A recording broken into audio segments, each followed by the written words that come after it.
Hare Krishna, boa tarde, boa noite ou bom dia, dependendo de onde você estiver, quando você estiver vendo esse vídeo. Meu nome é Chaitanya Lila Das.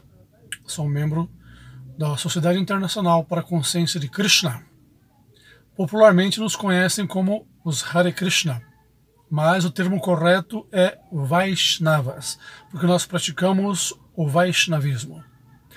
O assunto a ser tratado aqui é justamente a respeito da espiritualidade do ponto de vista dos Vedas. A minha intenção é falar um pouquinho agora a respeito do conceito de mestre espiritual.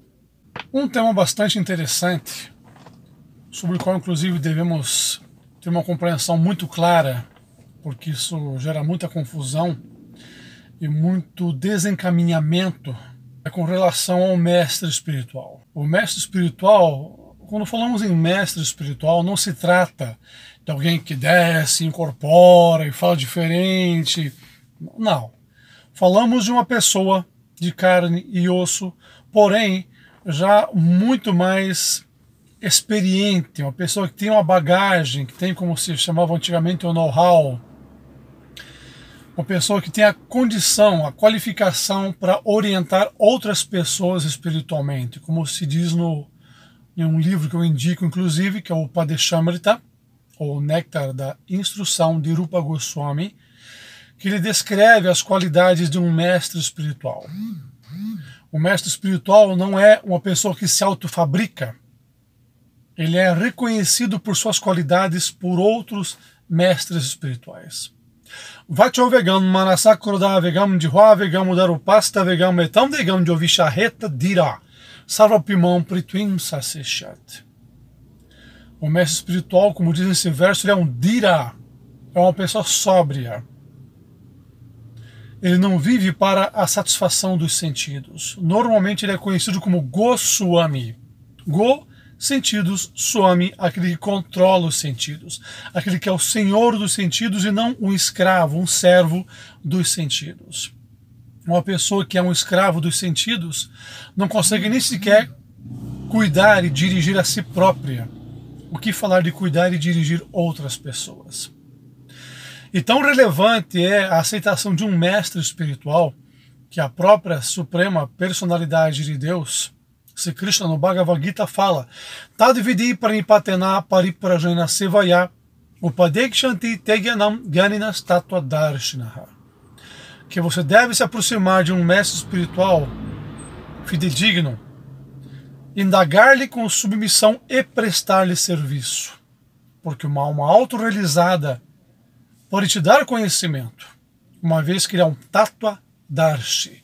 Tattva-darshi significa aquele que tatua a verdade, e darshi, que vem de darshana, aquele que está em contato, que tem acesso. Ele tem acesso à verdade. Então ele pode te dar a verdade ou te levar até a verdade, porque ele tem acesso à verdade. Então o mestre espiritual, ele é um Tattva-darshi, um conhecedor da verdade, por isso ele pode te orientar espiritualmente, ele pode nos orientar espiritualmente. Então o mestre espiritual, como eu disse, não é autofabricado.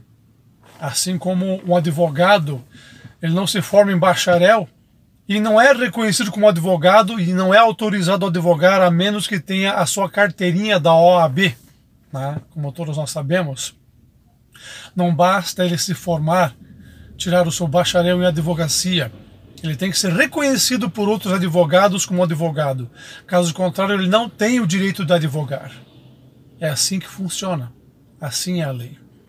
Então, do mesmo modo, espiritualmente, um mestre espiritual só pode ser aceito de fato por um mestre espiritual caso ele venha representando uma sucessão discipular proveniente de uma sampradaya reconhecida.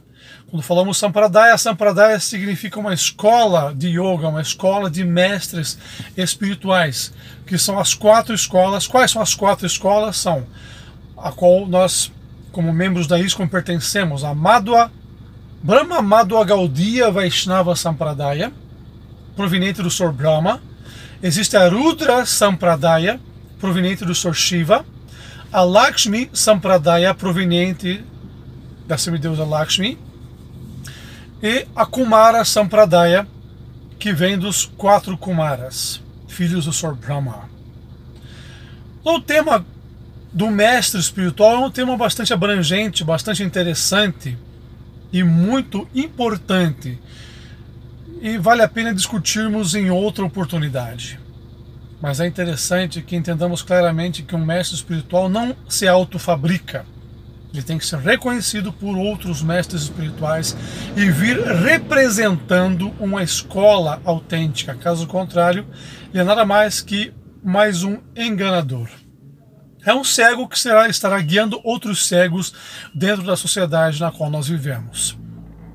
Então, hoje em dia é muito comum uma pessoa desenvolve um certo grau de conhecimento místico, esotérico, e já é visto como guru.